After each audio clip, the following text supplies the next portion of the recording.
Let me speak to the adult children of emotionally immature parents, like me.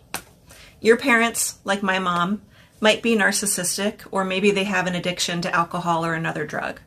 They might be super emotionally reactive, or they might be completely impassive and stoic.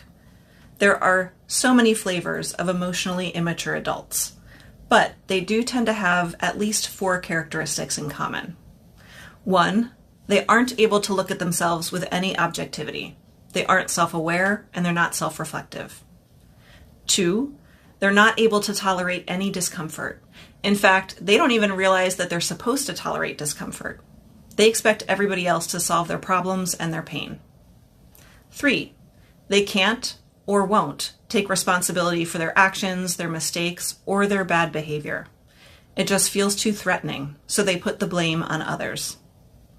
And 4, they have poor boundaries and unhealthy relationships. Emotionally immature parents really are like children. You can't lean on them, and you can't expect understanding, empathy, or validation. And that's a really painful way to grow up. At least it was for me. It is crucial for your sense of self and your overall mental health now to accept them for who they are. I had a really hard time accepting my mom. In fact, I never did fully accept her. I kept expecting her to be willing to change.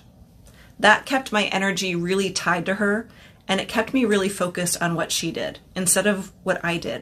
If you can do what I couldn't and expect your parent to be who they are, you're going to free up a lot of energy, and you're going to create a lot of peace for yourself. From the solid ground of acceptance, you'll have the ability to protect yourself from the impacts of their emotional immaturity. Here are 4 steps that you can take to protect yourself. 1, you can limit the amount of time that you spend with them. 2, you can limit the topics that you talk about with them. For example, sticking to surface level topics. 3, you might only spend time with them if somebody else is there to be a buffer. And 4, don't look to your parent for emotional support or guidance. For that, you've got to find it from somebody else. You couldn't do any of this when you were a kid, but you can now as an adult. And this is how you take responsibility for yourself and how you take care of yourself.